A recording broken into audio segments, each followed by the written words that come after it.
There is a crisis unfolding in plain sight, and most governments are not treating it with the urgency it deserves. They are missing the biggest opportunity to fast-track economic development. Hello, if we have not met before, I am the digital avatar of Dr. Alan Ross. Alan researches, writes, and oversees everything in this video and our twice-monthly global webinars. I am helping to spread AI information to the developing world, while he is busy researching the next topic for our webinars and preparing the weekly summaries of important AI developments of interest to government officials, AI entrepreneurs, and AI academies. Today, I want to talk to you about something that is already happening, something that is accelerating every single month, and something that will determine whether your country thrives or is left permanently behind. There is a crisis unfolding in plain sight, and most governments are not treating it with the urgency it deserves. Right now, across the developing world, there are an estimated 30 million graduates who are unemployed or severely underemployed. 30 million educated, ambitious young people who cannot find work that matches their qualifications. Not because they lack intelligence, but because their qualifications do not match what a modern AI-driven economy requires. At the same time, the global AI sector is screaming for talent. The World Economic Forum estimates that 97 million new AI-era jobs will be created by 2030. LinkedIn reports that AI-related skills on professional profiles have grown tenfold since 2016. The Stanford AI Index confirms that demand for AI professionals now outstrips supply in every major economy on Earth. This is the central paradox of our time. Millions of unemployed graduates and millions of AI jobs that go unfilled. The problem is not people. The problem is the bridge between them.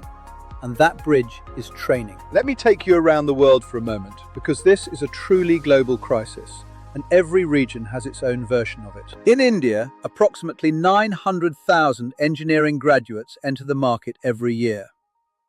But fewer than 300,000 technology jobs are available for them. India's AI talent pool has surged 263% since 2016, making it the second largest concentration of AI specialists in the world. And yet, India still exports its best AI talent to Silicon Valley, because domestic AI jobs cannot yet compete on compensation. NASSCOM estimates India needs to reskill 9 million workers by 2030 just to meet its own domestic AI demand. In sub-Saharan Africa, the picture is both more urgent and more promising. Africa will have the largest workforce on Earth by 2030. By 2050, 1 in 4 people on the planet will be African. That is either the greatest economic opportunity in history or the greatest catastrophe, depending entirely on whether that workforce is equipped for an AI economy. Right now, fewer than 2% of African universities offer a dedicated AI degree program. Africa needs 15 million additional teachers by 2030. The shortage of AI-trained educators makes the problem self-reinforcing. In Latin America, 97% of global AI research is published in English, leaving the continent's vast Spanish and Portuguese-speaking graduate population severely underserved. Brazil and Chile are leading, but Mexico, Colombia, Peru, and Argentina are catching up fast, with national bootcamp programs and AI literacy strategies. In Southeast Asia, Malaysia is training 445,000 civil servants in AI literacy and targeting 20,000 trained AI professionals by 2025. Pakistan has committed to training 1 million people in AI skills. The UAE has made AI a compulsory subject in schools from the age of 5. The first country in the world to do so. Now, before anyone says this is impossible, let me show you that it is not. Because there are already countries and organizations that are making it work. Ghana launched its 1 Million Coders initiative to train unemployed graduates in AI and digital skills, free of charge, with job placement support. Over 200,000 people have been trained so far. It is one of the most coherent government-led AI upskilling programs on the continent. Kenya's Ajira digital program is targeting 1 million young Kenyans for digital work training, including AI data labeling, prompt engineering, and digital services. Kenya has also become a hub for AI data annotation work, creating a practical, income-generating entry point into the AI economy for people without advanced technical skills. Andela, which trains African software developers to work remotely for global companies, has placed over 100,000 developers in jobs across more than 100 countries. Its alumni include engineers now at Google and Microsoft. Andela proves that African talent can compete at the highest global level. The barrier was never ability. The barrier was access. Rwanda, one of the smallest and least resourced countries in Africa, has established itself as East Africa's technology hub through consistent policy choices. Universal broadband, drone delivery infrastructure, mandatory digital skills in all secondary schools, and partnerships with Carnegie Mellon University to build elite AI research capacity. These are not accidents. They are the results of deliberate decisions, and every government in the developing world can make the same decisions. Now, here is where I want to shift the conversation, because the dominant narrative around AI skills is about employability, training people so that companies can hire them. But in developing countries where formal employment is limited, this framing misses the far bigger prize. The real goal is not training employees, it is training founders. An AI developer who builds a crop disease detection tool for local farmers is not just one employed person. They are a business owner, a technology provider to potentially thousands of farmers, and a contributor to national food security. An AI developer who builds a maternal health triage tool does not just fill a job. They create a service that could save lives and be sold across dozens of countries. Every AI developer trained in a developing country is a potential employer of 5, 10, or 50 others, and a source of economic value that stays in the local economy rather than flowing out to foreign technology companies. This is why the AI skills crisis is not just a workforce problem. It is an economic sovereignty problem. Countries that do not produce their own AI talent will become permanent buyers of foreign AI products. Countries that do will build industries, create exports, and hold foreign technology providers accountable. So, what needs to happen? The evidence from every successful program points to the same 7 actions. First, launch national AI upskilling programs targeting unemployed graduates. Free, fast, and focused on outcomes, not just certificates. Second, fund AI academy expansion.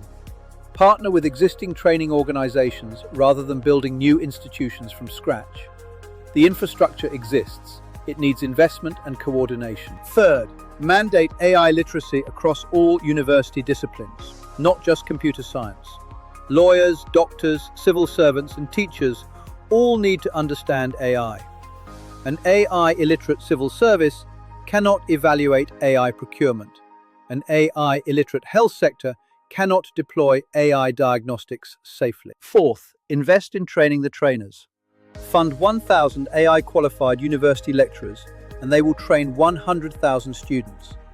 That is the single highest leverage investment any government can make today. Fifth, create AI entrepreneurship zones, areas where AI startups benefit from tax holidays, broadband subsidies, and regulatory sandboxes that allow them to test products without the barriers that kill innovation at birth. Sixth, connect to global AI networks. No country can build an AI ecosystem in isolation. The International Association of AI Agent Developers and the World AI Academies Association provide access to curricula, mentors, investors, and clients that no single country can build alone. And seventh, implement income transition support for workers and sectors that are being automated. Garments, call centers, data entry, routine agriculture. Universal basic income pilots in Kenya, India, and Brazil are showing early promise. Targeted reskilling grants tied to real job placements are showing even more. I want to be very direct about the urgency here, because this is not a problem that can be deferred to the next policy cycle. Every year of inaction means a wider skills gap, because AI is advancing faster than any training system can keep up with, unless governments move now. Every year of inaction means more graduates permanently displaced, because the economy is being restructured around skills they do not have. Every year of inaction means more brain drain, because AI-skilled graduates will leave for markets that value and compensate them. And every year of inaction means more foreign AI companies filling the space that domestic developers could have occupied. The AI tsunami is already on its way. The only question is whether your country surfs it or is swept away by it. That is why Alan founded the International Association of AI Agent Developers, IAAD, and the World AI Academies Association, WAAA, and their respective social media groups. We connect over 11,000 AI developers and entrepreneurs across the developing world. This gives them opportunities to exchange information, collaborate, find clients, and have a professional body to create a collective voice with governments, and access to our global AI advocates network in 40 countries. WAAA is now building a global network of AI academies to lobby governments to launch national AI training programs and to use AI entrepreneurs to fast-track economies.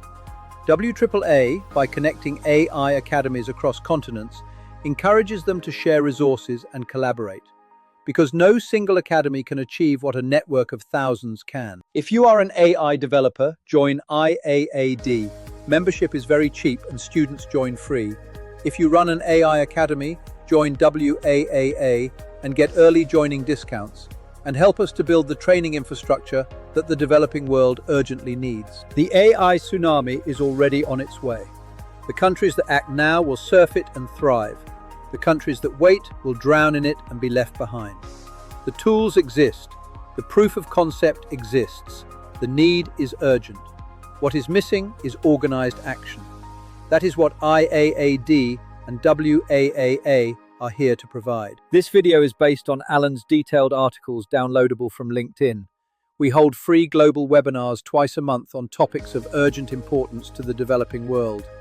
Join us by registering on our websites. Please like, subscribe, and share this video, and we would love to hear your thoughts in the comments. Thank you.